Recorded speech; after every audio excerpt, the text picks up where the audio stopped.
वो ऐसे लाक्षात ग्रह में फंसे कि उन्हें निकलने का कोई रास्ता नहीं मिला सिवाय मौत के। लापरवाहियां कहाँ कहाँ पर हुई, आप सब लोग पढ़ रहे होगे, देख रहे होगे। LDA से इसको गिराने के, ध्वस्त करने के, इस इमारत को जहाँ पर ये कांड हुआ, जहाँ पर ये कोचिंग चलती थी, ध्वस्त करने के आज से 2 साल पहले ऑर्डर्स आए थे, जिनको कि कैंसिल करा दिया गया। जो कैंसिल हो गया, अब कोर्ट से हुआ कि LDA से हुआ ये मुझे नहीं मालूम, लेकिन कोई तो फॉल्ट थी जो उसे कैंसिल कराने के ऑर्डर आए थे। एक उस बिल्डिंग में जो कि अनधिकृत थी, वो रेजिडेंशियल एरिया में कमर्शियल बिल्डिंग थी, और उसका जो एक मेजर चीज़ आई है सामने की, जो लॉक था वो इतना ऑटोमेटिक था, इतना टेक्निकल था कि वो अंदर से जब बंद हुआ तो आग लगी, तो वो ऐसा लॉक फंसा कि वो खुला ही नहीं, और बच्चे बाहर निकलने के लिए, लोग बाहर निकलने के लिए परेशान होते रहे। कुछ अपनी जान बचाने के लिए छतों से कूद गए, उनकी उसमें मृत्यु हो गई। 15 जाने गई हैं, 1-2 नहीं, वो सब होनहार बच्चे थे, उनके हाथों में भविष्य था देश का। कोचिंग पढ़ने गए थे छुट्टियों में, मतलब पढ़ाई से ज़्यादा पढ़ाई कर रहे थे, और उन सबका इतना दुखद अंत हो गया। इसके लिए जिम्मेदारियां फिक्स करी जाएंगी। बिल्डिंग को आप गिरा देंगे तो क्या वो बच्चों की जान वापस आ जाएगी? एक इस तरह की बिल्डिंग एक नहीं है लखनऊ में, मैं लखनऊ में रहती हूँ और मैं जानती हूँ, इस तरह की बिल्डिंग किसी भी एक रोड पर आप कम से कम 20 से 25 बिल्डिंग्स देखोगे। मैंने भी कुछ दिन पहले वीडियो बनाया था जिसमें मैंने कहा था कि अपनी सुरक्षा खुद करिए, अपने ध्यान खुद रखिए। जब दिल्ली के अग्निकांड पर मैंने बोला था, आज मेरे पास उस पर वॉइस कॉल भी आई हैं, कई कॉल आई हैं, माओ ने किया है कि आपने तो उसी दिन बता दिया था कि पहले जाते सबसे पहले एग्जिट देखो कहाँ है, फायर एग्जिट, सीढ़ियाँ होनी चाहिए, अपने पाँव पर भरोसा करिए। माओ को, गार्जियंस को चाहिए, मतलब ये कि सरकारें जब करेंगी तब करेंगी भी कि नहीं करेंगी नहीं पता, संस्थान कुछ करेगा कि नहीं करेगा, क्योंकि इतनी गंदी होड़ है पैसा कमाने की कि हाय पैसा, बस पैसा आ जाए। कहाँ से आ रहा है, कैसे आ रहा है, इससे कोई फर्क नहीं पड़ता किसी को।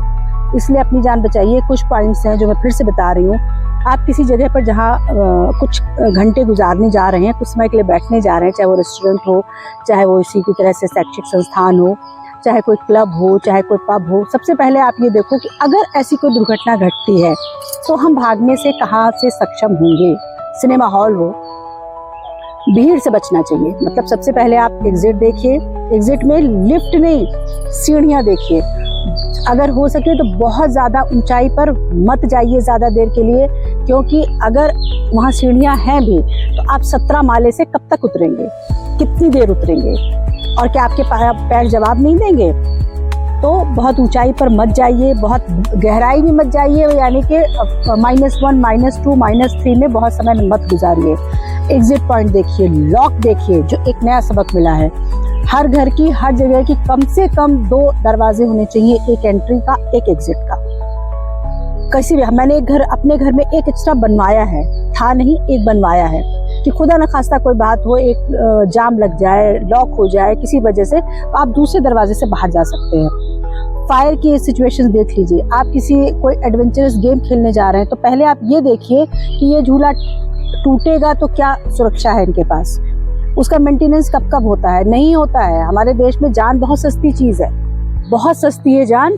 ये जितने भी एडवेंचरस गेम्स होते हैं, जब पहाड़ों पे जाते हैं और वहाँ जाते हैं, सब जंग लगे झूले होते हैं। और मेरे एक मित्र ने बताया है, उनका ऋषिकेश में इस तरीके का है। उन्होंने बताया है कि आपको ये बंजी जंपिंग जो होती है उसके पहले फॉर्म पे दस्तखत कराया जाता है। उसमें ये लिखा होता है कि किसी भी तरह की दुर्घटना के जिम्मेदार आप खुद होंगे। और ये जो नाव पे ऋषिकेश में नहीं, वहाँ से ऊपर से शिवगंगा से नीचे तक लाते हैं, उसमें भी दस्तखत कराते हैं कि किसी भी दुर्घटना के जिम्मेदार आप स्वयं होंगे। आप पढ़ते नहीं है, मनोरंजन के जोश में होते हो, खट से दस्तखत कर देते हैं। खुदा न खास्ता कोई बात हुई तो वो जिम्मेदारी भी नहीं लेंगे, उनका आपने तो दस्तखत किए थे, हम क्या करें। और वो जो बंजी जंपिंग होती है ना, ऊपर से नीचे को आते हैं, ऊंचे झूले होते हैं, उनमें बहुत सारे लोगों को हार्ट की प्रॉब्लम हो जाती है, जो कि मेंशन नहीं होती है। आदमी मरता नहीं है, मरना ही सब कुछ थोड़ी ना होता है, जीने और मरने के बीच में भी बहुत सारी चीज़ें होती हैं। तो हम दोबारा इस अग्निकांड पर वापस आते हैं। इसके बेसमेंट में एक पेट सेंटर था जहाँ पर बिल्लियाँ और कुत्ते थे, जो कि जिनमें से बहुत सारे जल गए हैं, मर गए हैं। आपने उनकी फ़ोटो भी देखी होगी। मेरी एक मित्र है, वो बहुत बिल्लियाँ पालती है और उस पेट केयर में बहुत जाती है। तो जैसे ही कल ये खबर आई थी, सबसे पहले मैंने उसको कॉल किया तो बता रही थी नहीं, वो कल वहाँ नहीं गई थी, वो सुरक्षित है। लेकिन वो जब जब अपनी बिल्लियाँ लेके वहाँ गई है तो वहाँ चूँकि 24 घंटे उनकी केयर के लिए एसी चलता है और उन एसी की सर्विसिंग होती है कि नहीं होती है कोई नहीं जानता है। उसमें से खट खट खट खट की आवाज़ें आती रहती थी, स्पार्किंग की आवाज़ आती रहती थी और उसका कोई मेंटेनेंस वो नहीं करा रहे थे। यानी ऐसा हो सकता है, जो मुझे लग रहा है कि आग बेसमेंट से लगी और ऊपर आई है। और जो ये कोचिंग चला रहे थे उन्होंने ऐसा लॉक क्यों लगाया? एक पॉइंट और कि अगर 25 से ज़्यादा लोग एक कमरे में हैं तो आप ये तुरंत देखिए कि 2 दरवाजे हैं कि नहीं है, 3 दरवाजे हैं कि नहीं है, निकलेंगे कहाँ से अगर कोई बात हो गई। आपको इसको कह सकता है कि भाई आप तो बहुत निगेटिव सोचती हैं। हाँ, तो थोड़ा सा अगर निगेटिव सोच लेने से हमारी ज़िंदगी बचती है, कुछ लोगों की ज़िंदगी बचती है, तो उसमें क्या बुराई है? हम सोच के चलते हैं ना। तो कुछ पॉइंट्स आप याद रखिए। एग्जिट एंट्री का तुरंत पता करिए, चाहे वो मॉल हो, चाहे सिनेमा हॉल हो। आप देखिए कि फायर आग बुझाने के पूरे समुचित संसाधन है कि नहीं है, एसी वगैरह का मेंटेनेंस है कि नहीं है, झूले जिस पर आपके बच्चे झूलने जा रहे हैं उनको कहीं टूटे फूटे लोहे के जंग लगे तो नहीं है, उनका मेंटेनेंस कब हुआ था, कैसे हुआ था। और बहुत टॉप पर मत जाइए जहां तक हो सके, और बहुत माइनस में, बहुत बेसमेंट में भी मत जाइए, क्योंकि दम घुटने के लिए ये जगहें सबसे बुरी होती हैं। तो बहुत दुख हुआ। जिन्होंने मुझे वॉइस मैसेजेस करे हैं, जिनके फ़ोन आए हैं, उनमें से कुछ मेरी फ्रेंड्स हैं जानने वाली, वो लोग रो रही थी।